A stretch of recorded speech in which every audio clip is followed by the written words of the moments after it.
Evangelho de João, no capítulo 9. Nós vamos ler a partir do verso 35.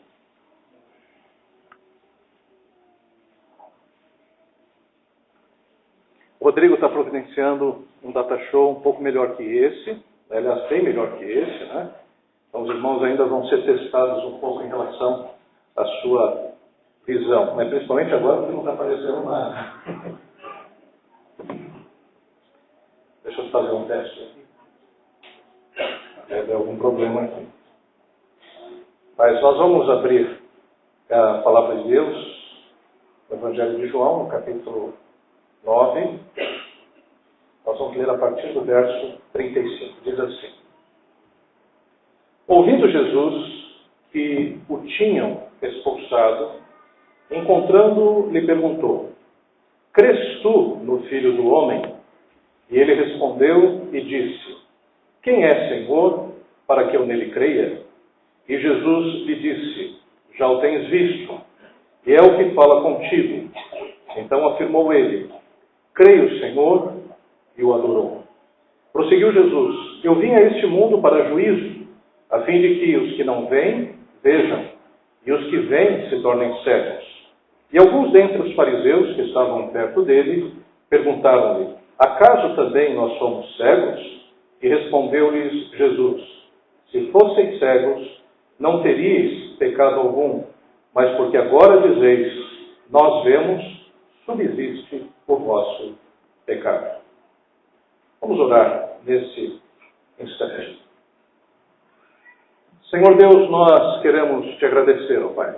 Queremos te agradecer pela tua palavra que enche os nossos corações. Queremos te agradecer, ó Pai, por esse momento de louvor em que nós podemos expressar um pouco, Senhor, da nossa gratidão em relação a Ti. E te agradecer também porque, ao mesmo tempo em que louvamos ao Teu santo nome, o nosso espírito, Pai, se encheu de graça, Senhor, e também, Senhor, da Tua presença. E agora, Pai, que nós nos debruçamos para entender melhor a Tua palavra. Que essa Tua palavra, Senhor, seja aplicada de uma forma toda especial aos nossos corações. E que Tu estejas, Senhor, falando, Senhor, a cada um de uma forma individual, de tal maneira que possamos não só sermos ouvintes da Tua palavra, mas praticantes. Abençoa todos que aqui adentraram, Senhor, é o que nós te pedimos. Em nome de Jesus. Amém. Queridos irmãos, a partir desta palavra que nós acabamos de ver, eu gostaria de falar a respeito do que está acontecendo nesse contexto em especial, mas perceber que, além daquilo que aconteceu com o cego que foi curado, nós temos algo a mais. E é sobre isso que eu quero falar nessa noite. Nós queremos falar a respeito do além do milagre, daquilo que vai além da cura do cego de nascença que nós lemos e estamos acompanhando já há 3 semanas. Gostaríamos de destacar aquilo que Deus quer falar ao nosso coração a partir das coisas que acontecem, inclusive a partir dos milagres maravilhosos que Deus concede que vivamos. Primeiro, o que é um milagre? Milagre, teologicamente definido, é um acontecimento do mundo espiritual operado pelo poder de Deus com o fim de servir de sinal ou testemunho. Então essa é a definição de milagre. Milagre é algo sobrenatural, é algo que não é explicado por nenhum tipo de médico, por nenhum tipo de cientista, por nenhum tipo de pesquisador. É algo que contraria as leis naturais, é algo que contraria as leis da física. Eu poderia citar alguns milagres de Jesus, por exemplo, que demonstram isto. Por exemplo, quando Jesus Cristo transforma a água em vinho, o que acontece é algo totalmente diferenciado. É uma mudança de elementos, é uma mudança química que ocorre sem que haja nenhum tipo de interferência física. Isso é um milagre. É um milagre também o que aconteceu na vida deste cego. Esse cego era um cego de nascença, já tinha sido observado por todos os médicos. E Jesus Cristo curou esse cego de uma forma maravilhosa. É milagre também Jesus Cristo andando sobre as águas, porque normalmente um corpo que é mais pesado, como o corpo humano, que é mais pesado e denso do que a própria água, não consegue andar sobre as águas. Nem mesmo os surfistas durante muito tempo. E para que a gente possa andar sobre as águas, há necessidade de um impulso, de uma outra força, para que a gente consiga vencer. E Jesus Cristo, contrariando as leis da gravidade e as leis da física, ele caminha sobre as águas. Então isso é um milagre. Um milagre é algo que não acontece todos os dias. O milagre é uma coisa que é extremamente difícil de nós percebermos acontecendo sempre. Não, na verdade nós conhecemos alguns fatos que a gente diz, realmente esse é um milagre. Mas uma coisa nós precisamos entender. Nem tudo que nós dizemos que é milagre, na verdade foi. Às vezes a gente confunde milagre com providência. A providência de Deus ocorre por meios secundários e não constituem propriamente sinais ou maravilhas. Então é providência de Deus quando de repente nós estamos necessitando fechar um negócio e justamente uma pessoa que nós conhecemos se apresenta naquele momento e consegue desembaraçar rapidamente a burocracia para que a gente possa fechar esse negócio. É providência de Deus o que aconteceu com a Armada Espanhola. A Armada Espanhola estava disposta a acabar com a Inglaterra, que tinha se tornado protestante há poucos anos. E de repente houve uma grande tempestade e a Armada Espanhola acabou sendo destruída. E a Inglaterra conseguiu permanecer e depois enviar missionários para tantos lugares do mundo. Isso é um aspecto da providência de Deus. Então a providência pode ser explicada por outros meios. A providência, inclusive, pode dizer, não, isso é uma coincidência. As pessoas que não acreditam em Deus, por exemplo, quando vem alguma coisa acontecendo na nossa vida, algo que é maravilhoso, mas é uma característica que pode ser explicado por outros aspectos, então nisso constitui uma providência. Por exemplo, aquela armada espanhola que foi destruída por uma grande tempestade, muitos disseram, isso é uma coincidência. Aconteceu aquela tempestade e a armada espanhola foi destruída. Aquele negócio que você conseguiu fazer e justamente aquela pessoa apareceu, isso é uma coincidência. Agora, um milagre não dá para explicar como sendo coincidência. Um milagre está ali. É aquela chapa, por exemplo, do pulmão, que mostrou que até um tempo o pulmão todo estava canceroso. E depois de uma semana, depois dos médicos terem visto e terem percebido o que acontecia, como o tumor tomou conta do organismo, na semana seguinte uma outra chapa e depois outros exames são feitos e aquilo sumiu. Então isso se caracteriza um milagre. Então nós precisamos até entender isso, porque às vezes aquilo que nós chamamos de milagre não é propriamente um milagre. Mas para nós que cremos, para nós que somos servos de Deus, nós acreditamos até, confundimos essa palavra providência e milagre. A gente chama tudo de milagre porque nós cremos. Nós temos a ação de Deus sobre a nossa vida, diretamente ou indiretamente.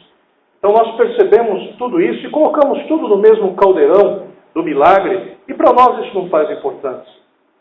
Aquela pessoa que diz, olha, eu estou vivendo o milagre de Deus a cada dia, está valendo. Mesmo que você não falou providência, não tem problema não, a gente não vai ficar chateado com isso não, a tua fé está bem direcionada, a tua fé está em Deus.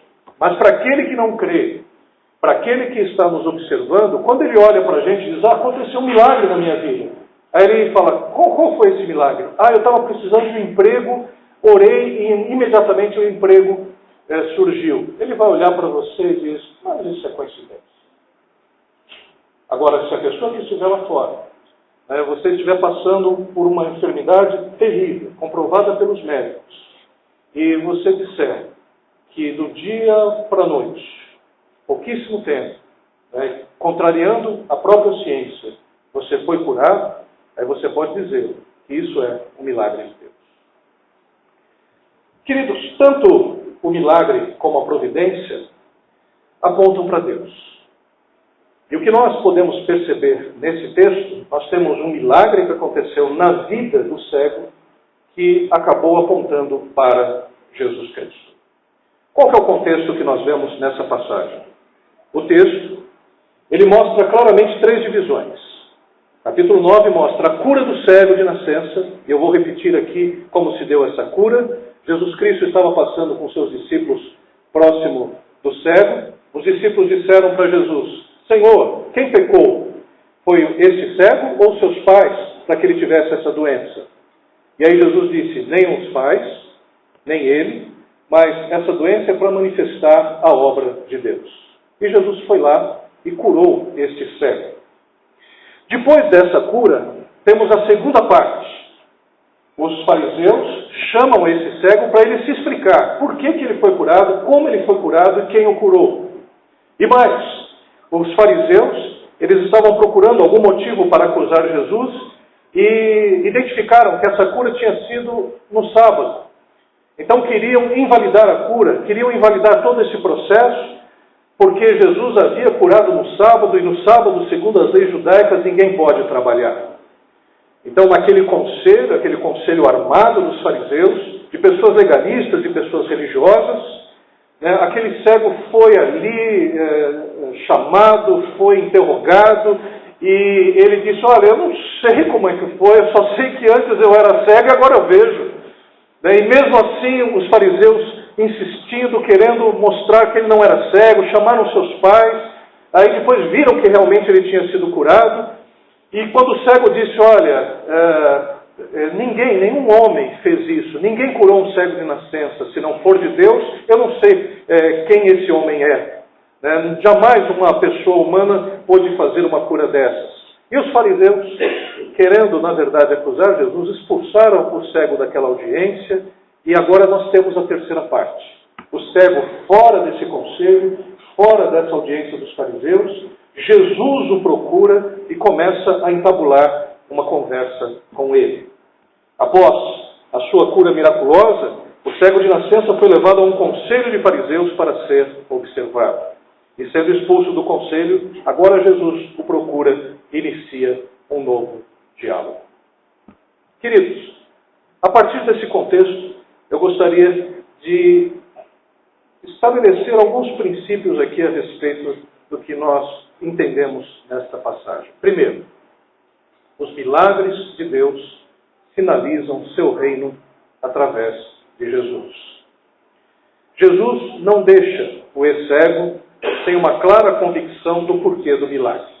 E aqui a gente tem que parar e entender um pouco o milagre, porque muito se fala em milagre, se vende milagres, essa é a verdade. Nós temos uma propaganda muito forte, um marketing muito grande em torno do milagre. E é interessante que Jesus Cristo, ele não se preocupava com o marketing do milagre. Jesus Cristo curou várias pessoas e algumas delas ele disse: olha, vai e não conta para ninguém. Porque Jesus Cristo, na verdade, estava trabalhando com a pessoa, não desejava uma publicidade que atrapalhasse o seu ministério, porque infelizmente até uma publicidade exagerada do milagre pode não conduzir para Deus, mas conduzir para outras pessoas, pode focalizar o milagre de uma forma diferente. Então o que nós podemos perceber é que Jesus Cristo não tinha essa preocupação marqueteira em relação ao milagre. Um pastor, ele disse até uma coisa que depois eu até entendi que deveria ser verdade mesmo. Ele dizia que Jesus Cristo tinha um grande senso de humor. Porque Jesus curou o mudo e depois falou para o mudo: não fala nada para ninguém. Como é que pode uma coisa dessa? O mudo não ficou quieto. Claro que o mudo foi falando para todo mundo, inclusive que Jesus o havia curado. Mas o fato é que o milagre ele tem que ser entendido nesse contexto. O milagre de Deus sinaliza o reino de Deus. Existe uma série de livros, que são os livros apócrifos, que foram escritos depois de 100, 200, 300, até 400 anos do Novo Testamento. E esses livros são muito exagerados em relação aos milagres. Aliás, os livros apócrifos não foram aceitos pela Bíblia, primeiro porque claramente se viu que eram farsas, foram escritos depois da morte dos apóstolos. E esses livros tinham problemas doutrinários vários deles. E um livro apócrifo chamado Atos de Pedro, um livro que não foi Pedro que escreveu e nenhum dos evangelistas, mostrava Pedro, por exemplo, pregando a um grupo de pessoas. E Pedro estava falando justamente aquela passagem que Jesus Cristo havia dito nos evangelhos, que era a seguinte: é mais fácil um camelo entrar por uma agulha do que um rico no reino dos céus. E nesse livro apócrifo, Atos de Pedro, havia um rico chamado Onesíforo. E Onesíforo chegou e disse: ah, é? Então prova. Um rico dizendo: já que você está dizendo que é mais fácil um camelo entrar por um fundo de agulha do que um rico entrar no reino dos céus, então prova. Aí Pedro pegou uma agulha, orou pela agulha, e a agulha começou a ficar larga, ficar grande, grande, grande, grande. De tal forma que ficou do tamanho que um camelo podia passar. E o camelo passou. Aí todo mundo, naquela hora, aplaudiu, né? Foi um negócio extraordinário. E aí o Onesíforo chegou: que eu possa fazer o mesmo. Aí Pedro falou: então vai, pega a agulha, ora. Aí o Onesíforo orou e a agulha começou a ficar grande, grande, grande. Aí o camelo foi passar pela agulha e de repente a agulha fechou e matou o camelo. E aí Pedro, brilhantemente, disse: você teve pouca fé, por isso é que a agulha fechou no meio. Quer dizer, esse livro apócrifo, o milagre é apenas uma apresentação de força. Um outro livro apócrifo também, Simão, o mago, disputa com Pedro milagres. Simão o mágico, que aparece até no Novo Testamento, inventaram uma história também dele. E aí apareceu Pedro e Simão o mago. Aí Simão o mago, ele ressuscitou um peixe. Pedro também ressuscitou um peixe. Aí Simão o mago ressuscitou um cachorro. Pedro ressuscitou um cachorro. Aí ele ressuscitou uma vaca. Pedro também ressuscitou uma vaca. Aí ficou aquela disputa de quem ressuscitava mais. Até que havia um morto ali, o Simão Mago não conseguiu ressuscitar, aí Pedro ressuscitou e todo mundo chegou e falou: tá vendo? Pedro é bom mesmo, né? E Pedro consegue ressuscitar mais do que Simão o Mago. Então esses textos mostram que a apresentação do milagre é pelo milagre. Aliás, o milagre está apenas para exaltar pessoas, exaltar instituições. E o que nós podemos perceber é que na Bíblia não ocorrem milagres gratuitos. O milagre sempre tem um ensino que está por detrás. Existe algo a ser ensinado, algum princípio divino para que nós possamos entender. E nós vemos que a finalidade do milagre é conduzir as pessoas a Cristo. Que as pessoas possam se voltar a Deus e perceber Deus como a razão da vida.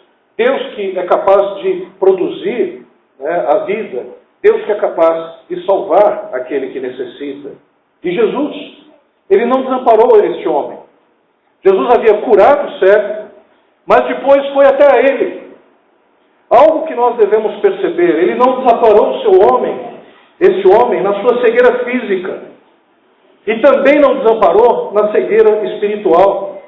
Aquele homem tinha sido curado por Jesus, mas os fariseus quiseram falar com ele. Mas foi necessário que depois Jesus Cristo fosse até ele e dissesse: olha, né, é necessário que você saiba que eu sou o Messias, que eu sou aquele que haveria de vir, que eu sou o Filho do Homem, que eu sou o Salvador. E aqui uma lição muito preciosa, porque às vezes a gente ouve algumas propagandas, e eu vou falar de uma delas.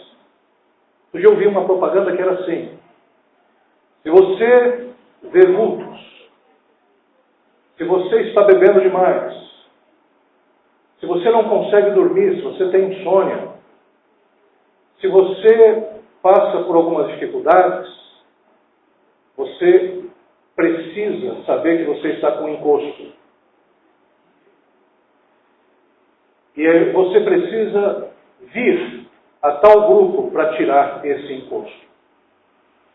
Primeiro, a palavra encosto não é uma palavra bíblica. A Bíblia não fala em encosto. Segundo, é verdade sim que uma pessoa que não conhece a Deus, ela pode ter problemas espirituais e tem problemas espirituais. Mas essa propaganda, ela está contando apenas uma parte da história. É necessário que conte a outra. É necessário que apresente que Cristo Jesus é o caminho. É necessário apresentar que Jesus Cristo ele pode nos levar até Deus. Jesus Cristo é o próprio Deus. E Jesus Cristo ele nos dá condições para que a gente abandone essa condição de alheio e alienado de Deus para se chegar ao Senhor. Então a nossa mensagem não pode ser de uma banda só. A nossa mensagem não pode apenas se basear em alguns aspectos da ação de Deus. Ouvi um pregador que ele disse uma coisa que para mim calou profundamente no meu coração, que é o seguinte: as pessoas hoje estão buscando muito a mão de Deus, a mão de Deus, a mão de Deus. Porque a mão de Deus pode fazer isso, porque a mão de Deus vai fazer isso na sua vida, porque a mão de Deus vai agir. E esse pregador, um americano, ele disse: as pessoas não podem ficar buscando só a mão de Deus, a gente precisa buscar a face de Deus. A gente precisa conhecer a Deus. A gente precisa conhecer não só aquilo que Ele pode fazer por nós, não apenas os seus milagres, não apenas ser o nosso quebra-galho, não apenas ser aquele socorro imediato naquele momento em que nós estamos vivendo, mas nós precisamos conhecer a face de Deus, a sua santidade, a sua glória, a sua misericórdia. A gente precisa ver cada vez mais o Senhor e ter o caráter dele na nossa vida.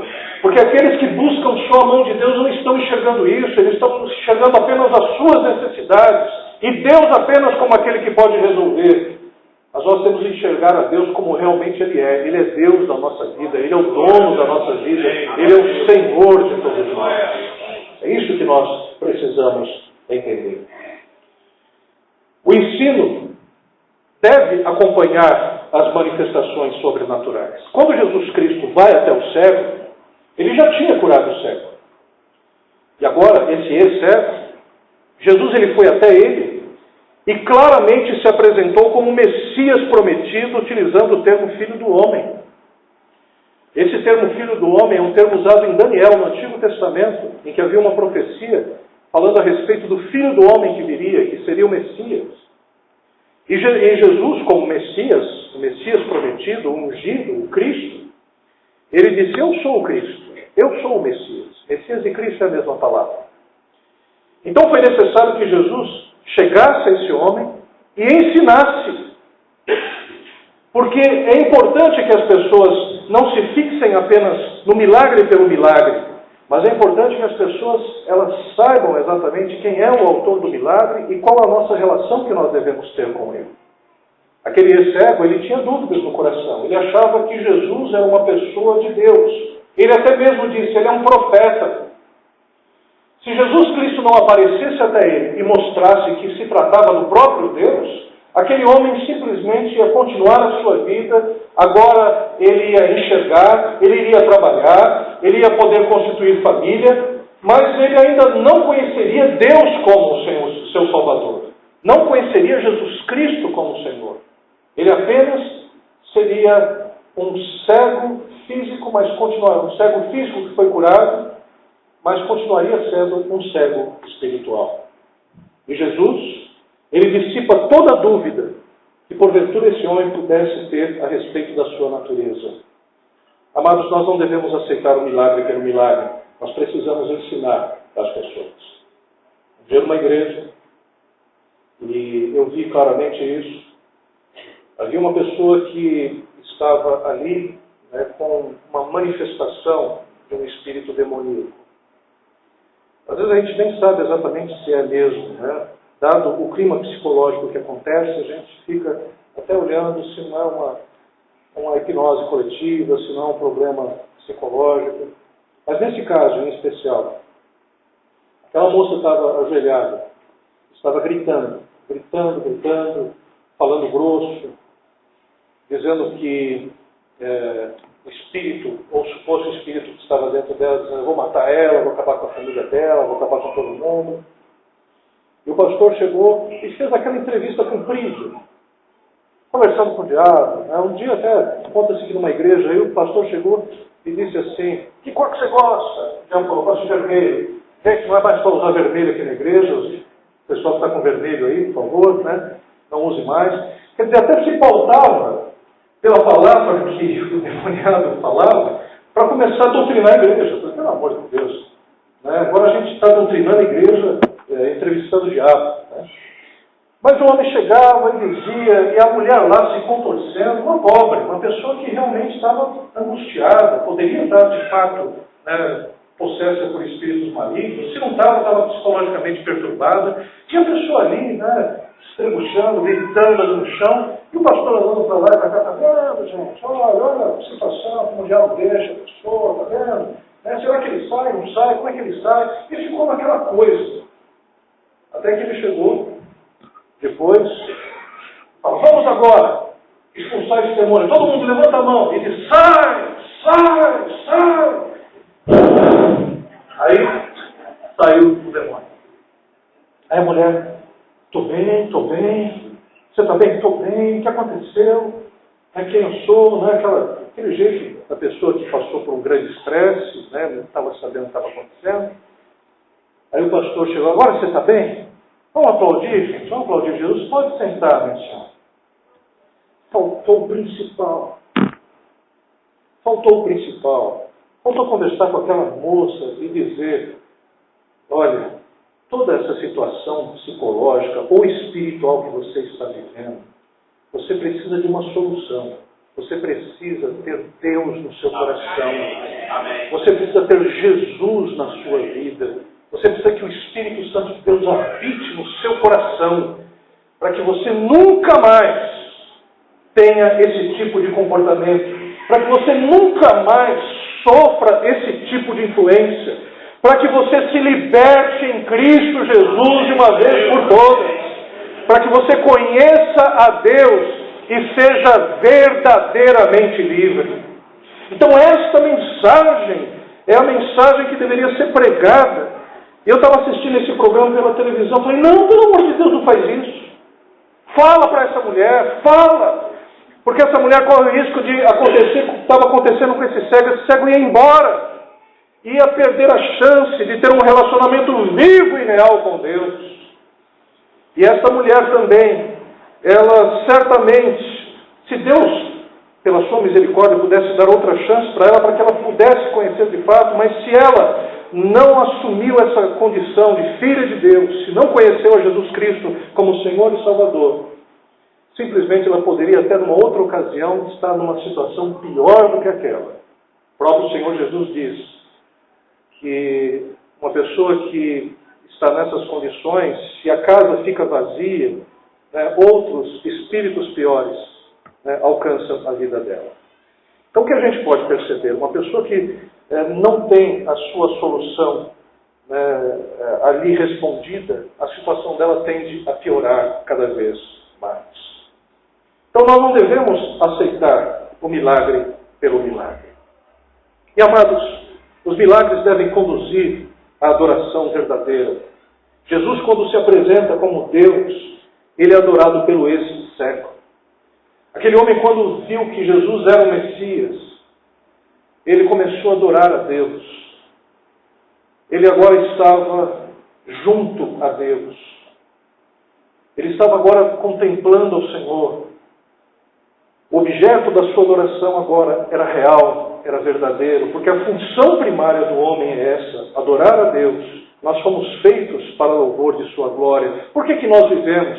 Nós vivemos por quê? Para trabalhar, nós vivemos para constituir família, nós viemos aqui para ter filhos, nós viemos aqui para termos os nossos dons e talentos expressados, executados. Não. O objetivo primário do homem é adorar a Deus. Nós fomos feitos para glorificar ao Senhor.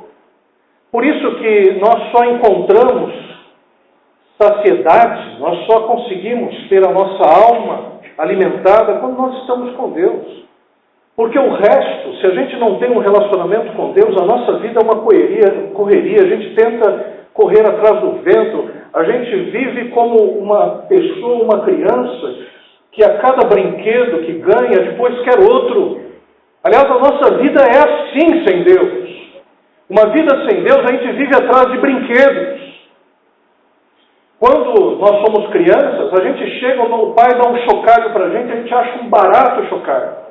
E chega lá, a criança lá, né, olhando para o chocalho, né, e aí de repente ele joga o chocalho.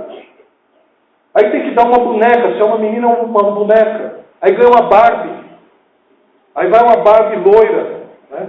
Aí olha a Barbie loira, brinca, penteia o cabelo, está o cabelo da Barbie, tudo ali, ama a Barbie, papai, eu amo você, mamãe, obrigado por esse presente. Aí de repente, uma semana depois, a Barbie está jogada, quero uma Barbie agora morena. Né? E não acaba isso, depois é videogame, PlayStation, né, Xbox, computador, né, e vai. Aí chega aos 18 anos, ou aos 16, quer um carro. Aí o pai, com todo esforço, chega, compra um carro 1000. Né? Do ano 1000, quer dizer, do ano 1000, depois de Cristo. Aí vai, compra, anda com esse carro, o carro todo quebrado, tudo. Aí depois de um tempo, quer um carro melhor. Vê aquelas propagandas na TV, compra um outro 1.500 e vai até chegar mais próximo. E depois, o que a gente vai percebendo é que a vida da gente é uma sucessão de brinquedos. Os relacionamentos também se tornam brinquedos. O estudo se torna um brinquedo. E um brinquedo atrás da outra. Quero fazer inglês agora. Né? Quero ir para a Europa. Vou para a França. Vou para Paris. Vou para a Itália. Né? Vou para Milão. Vou para o Paraguai mesmo, porque não dá para ir para a Europa. Né? Vou visitar o Brasil, então vou para Guaxupé, mas a gente vai procurando alguns meios de preencher a nossa vida. E vai preenchendo. E vai tentando. E a vida não se preenche. Eu vi uma pregação do meu tio uma vez, meu tio é pastor, no velório do meu outro tio, João Batista. E ele subiu ali naqueles túmulos, que eram túmulos lá da quarta parada. Ele chegou e disse assim: olha, gente, a gente nasce, a gente vive, a gente casa, a gente constitui família, mas depois a gente termina aqui. E a verdade é que tudo é uma ilusão. Tudo é uma ilusão. A nossa vida, ela vai se sucedendo de formas em que a gente não vai se saciando nunca, e a gente chega um momento que a vida para. E essa é a verdade. Se nós não temos a condição daquele homem agora entendeu o propósito da vida dele, que é adorar a Deus. O propósito da nossa vida é caminhar com Deus. O propósito da nossa vida é estar bem com o nosso Criador, porque a gente vai passar uma eternidade com Ele. A gente tem uma eternidade pela frente. E é importante que essa eternidade a gente perceba agora. Aliás, biblicamente, a gente precisa encontrar Deus agora, porque depois, quando nós morrermos, nós não vamos encontrá-lo. Isso é, a gente estará condenado. Se nós não tivermos um relacionamento com Deus agora, nós não vamos ter um relacionamento com Ele a vida eterna. Se nós não aceitarmos a Cristo Jesus como Senhor e Salvador, nós não vamos ter o céu depois. É agora que as coisas se resolvem. É dado ao homem ter uma só vida, viver uma só vez, morrer uma só vez, e depois disso vem o juízo.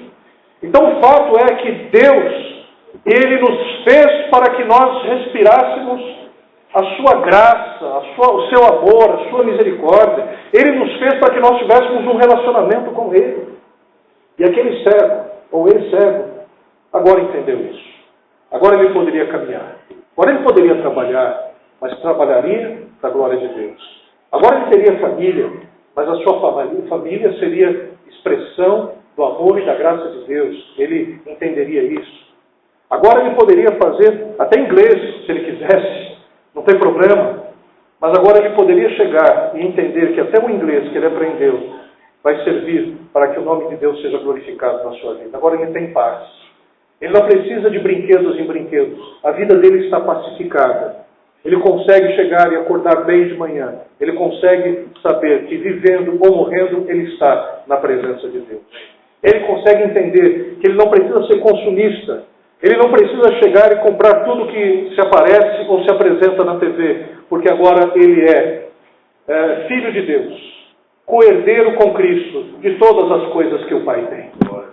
Então hoje, eu não fico frustrado se eu não consigo comprar um carro que eu gostaria, porque eu sei que eu sou co-herdeiro com Cristo Jesus, sou herdeiro do meu Pai. Então eu sei que em breve tempo eu terei coisas muito melhores do que aquelas que nós podemos comprar agora. E, queridos, os milagres, a providência divina, toda a ação de Deus na criação devem nos levar a reconhecer a divindade. E para encerrar, nada, nem mesmo milagres, são suficientes para corações endurecidos. Todas as provas apontavam para a ação de Deus, mas mesmo assim havia os fariseus que duvidavam. E amados, a fé pela qual, a linguagem pela qual a gente chega até Deus é pela fé, não tem jeito. A fé é a linguagem do Espírito e não a razão. Não há como chegar até Deus através da razão. Então, pela razão, a gente vai duvidar sempre. A gente acessa a Deus é pela fé. E aquele homem creu. Jesus Cristo sempre perguntava para as pessoas, você crê? Jesus Cristo não falava, olha, você compreendeu todos os detalhes? Você compreendeu tudo? Você quer o esboço? Né? Você quer provas mais suficientes para que você, através da sua razão, possa crer? Não. A linguagem sempre será a linguagem do Espírito e a fé. Corações empedrados pelo orgulho são incapazes de se renderem a Deus. E por isso que Jesus Cristo, no final, ele diz, né, que ele veio para trazer juízo.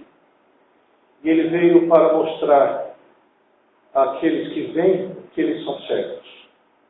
Então Jesus Cristo também, ele vem libertar pessoas da cegueira, mas também mostrar que muitos que vêm ou que acham que vêm estão cegos. Então Jesus veio mostrar para todos nós, para ser um parâmetro, para ser aquele que divide as situações. Jesus Cristo não vem aqui para contemporizar.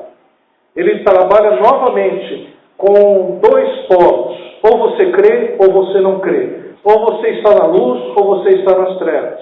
Ou você é do mundo ou você é de Deus. Ou você vê ou você não vê. Jesus Cristo, ele entra na história para que as pessoas possam se definir. É isso ou é aquilo? Não para que a gente tenha verdades, não para que a gente tenha vários conceitos. Não, Jesus Cristo estabelece tudo de uma forma muito simples, para que a gente possa perceber, olha, eu vim aqui para que as pessoas possam enxergar, mas também para aqueles que enxergam possam entender que são cegos. É para isso que Jesus está aqui, para mostrar realmente a verdade de Deus para a nossa vida. E eu quero encerrar fazendo algumas perguntas. Qual que é a sua condição hoje? Hoje você está enxergando? Existe talvez alguma cegueira do coração em alguma área na sua vida? Se não há cegueira, existe ainda um coração adorador que reconhece a ação de Deus na sua vida? Que tipo de cegueira que hoje nós podemos nos libertar? Nós vamos louvar ao Senhor. Eu quero chamar o pessoal do louvor para vir aqui. Nós vamos também, nesse instante, participar da ceia do Senhor. Quero chamar os diáconos aqui para nos ajudar.